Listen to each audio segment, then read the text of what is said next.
ज़्यादा से ज़्यादा युवाओं का इस आंदोलन में सहभागी होना बहुत ज़रूरी है, ताकि देश में और केंद्र सरकार एक स्ट्रॉन्ग मैसेज जाए कि हम जो हमारे लिए जो अधिकार संविधान ने दिए उसको हम हम लोग उसके लेके ही रहेंगे। आप जो अपनी समस्या आपने बताया कि वहाँ जो मुंबई महानगर पालिका में आप लोगों की कुछ समस्या है जी, जो आप यहाँ रखने आए। जी, मुंबई महानगर पालिका जो कि कॉरपोरेशन है, जब कॉरपोरेशन ने 2 साल पहले एक टीचर रिक्रूटमेंट्स के लिए एक एडवर्टाइजमेंट निकाली थी जो प्राइमरी और सेकेंडरी के लिए थी, और उसमें उन्होंने एक कंडीशन डाली थी ताकि महाराष्ट्र में मुंबई महानगर पालिका जो मराठी के नाम पर काफ़ी सारे वोट बैंक करने की वाली राजनीतिक पक्ष जो है शिवसेना है, उनकी सत्ता पिछले 25 सालों में उस महानगर पालिका पर है। टीचर रिक्रूटमेंट में उन्होंने एक कंडीशन डाली, उन्होंने ऐसा लिखा है कि प्राइमरी और सेकेंडरी एजुकेशन जो है सिर्फ अंग्रेजी माध्यम से होना चाहिए।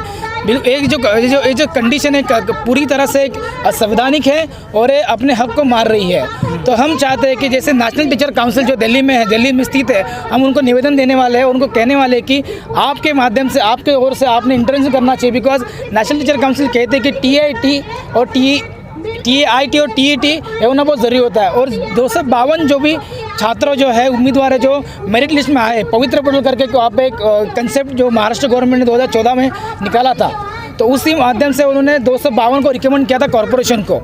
तो कॉरपोरेशन रिकमेंड करने के बाद भी अगर महानगर पालिका वेरिफिकेशन राउंड उनको कहते कि आपका शिक्षा जो है मराठी माध्यम से हुआ है, इसलिए आपको हम लोग ले नहीं रहे जॉब में, तो ये बहुत गलत बात है और ये उनके संविधान के अधिकार का हनन कर रही है। तो इसलिए हम लोग नेशनल टीचर काउंसिल को कहना चाहते हैं कि आप इंटरवेंशन करें और ये 252 का अपना अधिकार दिला दें। लेकिन एक बात है कि आप लोग किसान आंदोलन में आ रहे हैं, क्या आपकी समस्या जो है महाराष्ट्र में या महाराष्ट्र सरकार नहीं सुन रही जो आप यहाँ आ रहे हैं, दिल्ली आ रहे हैं? जी, मैंने कहा ना, छात्रों को देखते हैं जो दिल्ली आ रहे हैं और किसान आंदोलन में आ रहे हैं। जी, किसान, हम भी किसान आंदोलन से जुड़े हैं, बिकॉज हम भी किसानों के बेटे हैं। मेरे पापा भी खेती करते थे, तो एक हमने सोचा कि हम यहाँ पे किसानों को भी हौसला अफजाई करेंगे और जो मुद्दा लेके यहाँ पे आया है, वैसे कई सारे मुद्दे हमारे पास है, विद्यार्थियों के मुद्दे, प्रोफेसर्स के मुद्दे, कई सारे मुद्दों के लेके हम लोग मिनिस्टर ऑफ एजुकेशन जो अभी उनका नाम बदल के HRD का नाम बदल के भी मिनिस्टर ऑफ एजुकेशन किया है, UGC को भी मिलने वाले हैं, BCA जो बार काउंसिल ऑफ इंडिया जो लॉ के एजुकेशन को रेगुलराइज करते हैं उनको मिलने वाला है, उनका कल अपॉइंटमेंट है। और हमने वो काफ़ी दिनों से चर्चा में जो आपका स्कूल मॉडल है, वो स्कूल मॉडल रियलिटी में कैसा है, सच है झूठ है, उसको देखने वाले हैं कि जो एडवर्टाइजमेंट आती है, अखबारों में आती है, न्यूज़ पे आती है कि आप गवर्नमेंट ने ऐसी चीज़ें करी है, आप गवर्नमेंट वैसी चीज़ें करी है, सच में ऐसा है नहीं है। तो आप वहाँ पर भी हम लोग जाके विजिट करने वाले हैं और सच निकला तो हम सराहेंगे और झूठ निकला तो उसको बताएंगे सामने। सर, मोदी जी जब आए थे 2014 में, उन्होंने कहा था कि हम 2 करोड़ लोगों को रोजगार देंगे हर साल। आप दिल्ली आ गए हैं मुंबई से, महाराष्ट्र से, तो क्या मोदी जी का जो वो भाषण था हवाई हो गया? जी, उनके गृह मंत्री ने कहा है कि जुमले थे, तो अभी इसके बाद कुछ बात ही करने बनते नहीं है, वो जुमला ही था। तो जुमला है, चुनावी जुमले होते रहते हैं। वो कह रहे 2 लाख जो रोजगार देने वाले थे, 2 करोड़ जो रोजगार देने वाले थे, मुझे पता है कैसे देंगे जब हमारे पास एम्प्लॉयमेंट एक्सचेंज ही नहीं है, जो एक ज़माने में हुआ करता था। डॉक्टर बाबा साहब अम्बेडकर ने एम्प्लॉयमेंट एक्सचेंज दिया था, वो बंद कर दिया था कांग्रेस की गवर्नमेंट ने। अभी कोई एम्प्लॉयमेंट एक्सचेंज ही नहीं हमारे पास, तो जॉब कहाँ से देंगे? तो जैसे कि ट्विटर पर ट्रेंड कर रहा है, फिर से इसी वीक शुरू हो गया, मोदी जी रोजगार दो, नौकरी दो, तो युवा जाग रहा है क्या मोदी जी के खिलाफ? जाग तो रहा है, पर उनको और जगना चाहिए। 2024 का जो इलेक्शन आएगा ना, तभी राम मंदिर का मुद्दा आगे करेंगे। अच्छा, तो राम मंदिर का मुद्दा आगे करके हिंदुओं को एक साथ फिर से लाएंगे, हिंदू करके बस वो लोट खींचेंगे। तो बट मोदी जी कहते रहे हैं कि पकौड़े तलिए, पिंचर की दुकान लगाना भी रोजगार है, और नाले की गैस से चाय बनाइए, उसमें आजमा लो अपना भविष्य। वही कहते हैं ना, जिन्होंने कुछ भी नहीं करा है उनकी ज़िंदगी भर, चाय बेच के बोल रहे हैं। उन्होंने कहा कि चाय बेच के मैं वहाँ पे आया हूँ, किसी ने देखा नहीं है। उन्होंने डिग्री ली है, किसी ने उनके साथ कोई पढ़ा भी नहीं है, तो कहाँ से डिग्री पता नहीं है। सर, जो मोदी सरकार है ये जब से आई है, जो PSU है हमारे देश में सरकारी जो उपक्रम है सारे बेचे जा रहे हैं, तो आप पढ़ाई करके क्या करेंगे? क्यों डिग्री ले रहे हो आप? देश की उन्नति जो है शिक्षा से होने वाली है। शिक्षा आपको बोलने का अधिकार देती है, आपको समझ आता है कि सामने वाला क्या बोल रहा है, सामने वाला किस तरह से बोल रहा है, सामने वाला क्या चाहिए। मुझे बोलने दीजिए, अभी आपने जो सवाल पूछा है ना उसके ऊपर आपको मैं आंसर दे रहा हूँ। अगर शिक्षा नहीं होगी ना तो आप यहाँ पे नहीं आओगे, आप बोलोगे नहीं, आपकी आवाज़ ऊँची नहीं करोगे। इससे शिक्षा चाहिए। आज जो नेशनल एजुकेशन पॉलिसी यहाँ पे लाई है मोदी गवर्नमेंट ने, वो फॉरेन कल्चर को यहाँ पे अडॉप्ट करने के लिए, फॉरेन यूनिवर्सिटी जब यहाँ पे आएगी तो हमारे जो बच्चे, मजदूरों के बच्चे, किसानों के बच्चे, जो सर्वसामान्य घरों से बच्चे आते पढ़ पाएंगे। नहीं पढ़ पाएंगे। इसलिए यहाँ पे जो शिक्षा का जो महत्व है बहुत अलग तरीके से महत्व बोलना चाहिए लोगों ने, अब बातें आगे रखनी चाहिए। शिक्षा पे तो कोई बात नहीं करता ना, कोई संगठन या कोई पार्टी कहाँ करता कोई। संगठन पार्टी के जो लोग होते हैं ना, अभी मैं महाराष्ट्र की बात करता हूँ, हर एक राज्य में ऐसे होता है कि महाराष्ट्र में काफ़ी सारे जो एजुकेशन इंस्टीट्यूशंस है जो राजकीय नेताओं ने किए। हमारे महाराष्ट्र में 4 ऐसे एक्ट बन चुके हैं जो फेवर करते हैं प्राइवेटाइजेशन को, निजीकरण को फेवर करते हैं। आपने एक सवाल उठाया जो भी PSU है उसका निजीकरण किया जा रहा है, सही बात है किया जा रहा है, पर हम रोक रहे हैं उसको? हम बाहर आ रहे हैं? नहीं आ रहे बाहर। जब यहाँ पे एम्प्लॉयमेंट नहीं रहेगा तब जब तुम्हारे पेट में अनाज नहीं तो तुम बाहर आओगे, उसका वेट क्यों करते हो आप? अभी से आगे आओ ना आप।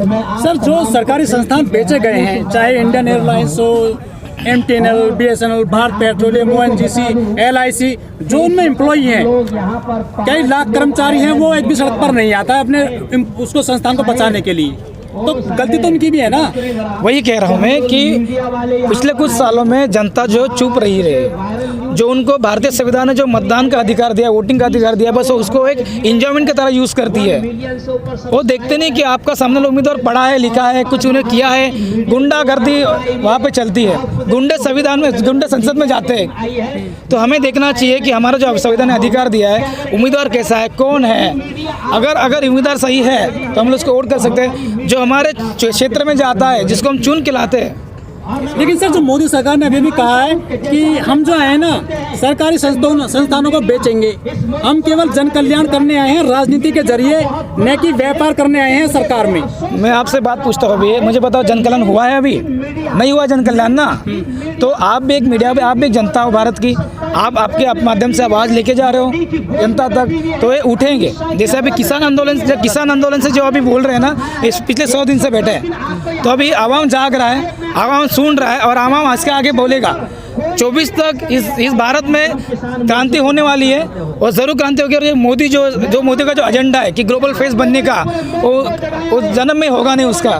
लेकिन लोग कहते हैं मोदी जी का डंका बज रहा पूरी दुनिया में। डंका हिमालय में बज रहा ना उनका, जो जाके बैठे थे ना हिमालय में। आप ये देख रहे हैं कि 100 दिन से आपने कहा बैठे हुए हैं, सरकार सुनने की बात अलग है, वो जिक्र भी नहीं कर रही है, तो आप किस उम्मीद से यहाँ पे आए? मैंने कहा कि मैंने स्पीच में कहा कि सरकार खौफ में है।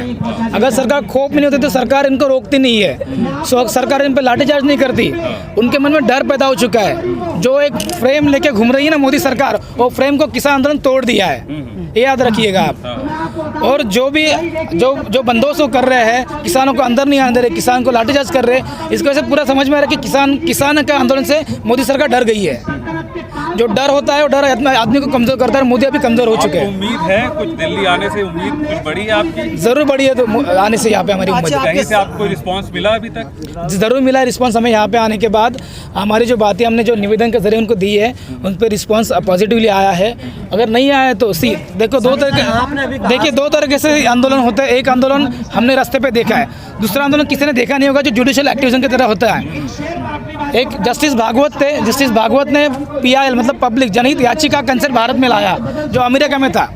हम सोचते हैं कि यार कोर्ट में कुछ होगा नहीं, कोर्ट में होता है। अगर हम लोग कोर्ट पे विश्वास रखेंगे, मैं एक एडवोकेट हूँ इसलिए बोल रहा हूँ, अगर कोर्ट पे विश्वास रखेंगे तो कोर्ट में सारी चीज़ें हो सकती है जनहित याचिका के जरिए। जैसे अभी मैंने कहा मेरे स्पीच में, सुप्रीम कोर्ट ने ये काले कानून को एक स्टे दिया था, बट अगेन दोगलापन जो सरकार ने किया है कि सुप्रीम कोर्ट के साथ में कमेटी इस्टेब्लिश की है, जो कमेटी उसको स्टे को मान नहीं रही है। अभी जो सेंट्रलाइज करके जो करी ना सरकार की सारी चीज़ अपने हाथ में रहे, उसको हमको ब्रेक करना है। और इस किसान आंदोलन ने उसको ब्रेक किया है काफ़ी हद तक। लेकिन सर, जो मोदी सरकार है, जितने भी इसने फैसले लिए, चाहे नोटबंदी हो, GST हो, 370 हो, 35 हो, 3 तलाक हो, किसान कानून हो, किसी पे भी बैक गेयर नहीं लिया है ना पीछे हटी है सरकार, तो क्या लगता है हट जाएगी सरकार? आपने देखिए CA, NRC और NPA के लिए देश भर में आंदोलन हो चुके थे।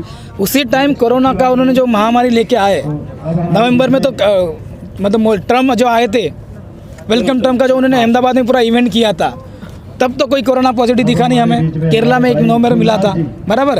तो तब से कोरोना जब आया था, जब गए तो कोरोना पिक पे आ गया, है ना। तो NCR, NPA और CA की वजह से भी देश में अच्छे से माहौल बना था, जन आंदोलन का माहौल बना था। उसके बाद उन्हें कोरोना का माहौल डाल के उसको तबाह दिया। बट अभी जो किसान आंदोलन है वो फिर से बढ़ चढ़ के लोगों में विश्वास दिला रहा है। और मैं यहाँ से एक बात कहना चाहूँगा आप पूरे देशवासियों को, किसान आंदोलन की वजह से देश में पूरी तरह से एक अच्छा माहौल बनेगा, पॉजिटिव माहौल बनेगा। और जो जनहित के लिए, लोकहित के लिए जो सरकार काम करेगी उसकी सरकार आएगी। मैं तो चाहता हूँ कि जो सर्वसामान्य लोग से लोग आगे आए और चुनाव लड़े।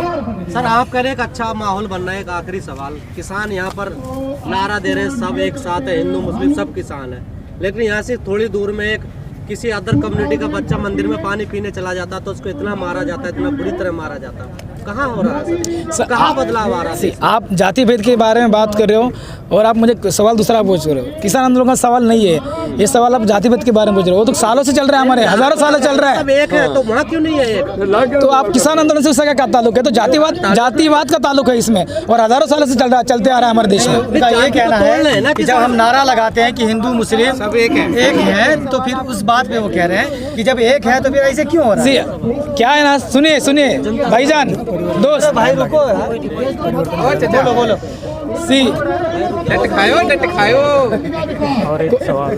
हाँ बोलिए। देखिए क्या है ना, ये हज़ारों सालों से हमारे देश में जातिवाद चल रहा है, भाईचारा भी है और जातिवाद भी है। इसको समझ जाएगा, इतनी जल्दी नहीं होने वाला है। अगर हम खुद के मन से करेंगे ना तो ही बदलेगा। अगर वहाँ पे नहीं तो बदलाव तो ज़रूर आएगा, एक दिन ज़रूर आएगा। हमको हमसे शुरुआत करनी पड़ेगी।